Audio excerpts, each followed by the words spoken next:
4.4 Trade and Commerce.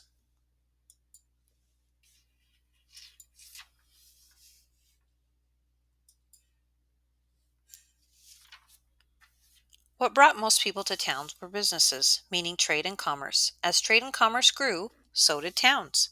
At the beginning of the Middle Ages, most trade was in luxury goods, which only the wealthy could afford. People made everyday necessities for themselves. By the High Middle Ages, more people were buying and selling more kinds of goods. These included everyday items like food, clothing, and household items. They also included the specialized goods that different towns began producing, such as woolen cloth, glass, and silk. Most towns had a market where food and local goods were bought and sold.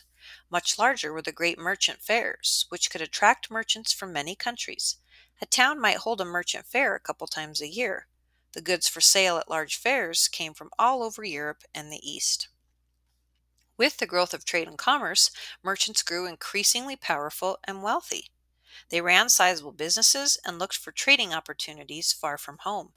Merchant guilds came to dominate the business life of towns and cities. In towns that had become independent, members of merchant guilds often sat on town councils. Not everyone prospered, however. In Christian Europe, there was often prejudice against Jews. Medieval towns commonly had sizable Jewish communities. The hostility of Christians, sometimes backed up by laws, made it difficult for Jews to earn their living by farming the land. Their lords sometimes took their property and belongings at will. Jews could also be the targets of violence.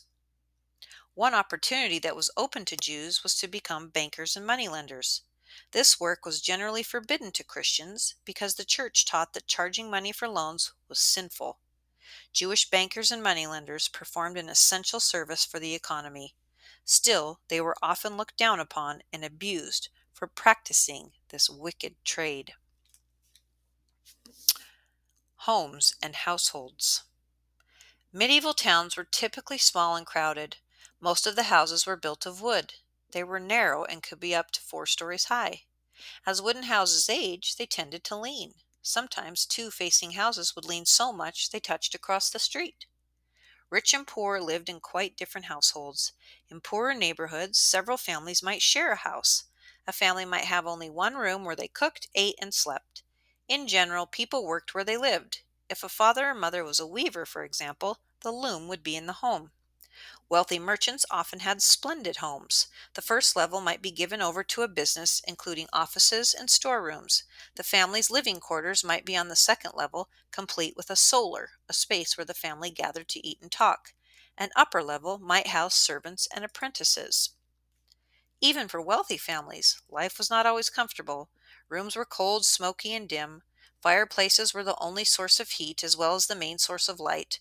Windows were small and covered with oiled parchment instead of glass, so little sunlight came through. Growing up in a medieval town wasn't easy either. About half of all children died before they became adults. Those who survived began preparing for their adult roles around the age of 7. Some boys and girls attended school, where they learned to read and write. Children from wealthier homes might learn to paint and to play music on a lute, a stringed instrument. Other children started work as apprentices. In general, people of the Middle Ages believed in an orderly society in which everyone knew their place. Most boys grew up to do the same work as their fathers. Some girls trained for a craft, but most girls married young, some as early as 12, and were soon raising children of their own. For many girls, their education was at home, where they learned cooking, cloth making, and other skills necessary to run a home and care for a family. Disease and medical treatment. Unhealthy living conditions in medieval towns led to the spread of many diseases. Towns were very dirty places. There was no running water in homes. Instead of bathrooms, people used outdoor privies, shelters used as toilets, or chamber pots that they emptied into nearby streams and canals. Garbage, too, was tossed into streams and canals or onto the streets. People lived crowded together in small spaces. They usually bathed only once a week, if that. Rats and fleas were common, and they often carried disease. It's no wonder people were often ill. Many illnesses that can be prevented or cured today had no cures in medieval times. One example is leprosy. Because leprosy can spread from one person to another, Lepers were ordered to live by themselves in isolated houses, usually far from towns. Some towns even passed laws to keep out lepers. Common diseases that had no cure included measles, cholera, and scarlet fever. The most feared disease was bubonic plague, also called the Black Death. You'll learn more about this disease and its impact on Europe in the next chapter. No one knew exactly how diseases like these were spread. Unfortunately, this made many people look for someone to blame. For example, after an outbreak of illness, Jews were sometimes accused of poisoning wells. Although hospitals were invented during the Middle Ages, there were few of them. When sickness struck, most people were treated in their homes by family members or sometimes a doctor. Medieval doctors believed in a mixture of prayer and medical treatment. Many treatments involved herbs. Using herbs as medicine had a long history based on traditional folk wisdom and knowledge handed down from ancient Greece and Rome. Other treatments were based on less scientific methods. For example, medieval doctors sometimes consulted the position of the planets and relied on magic charms to heal people.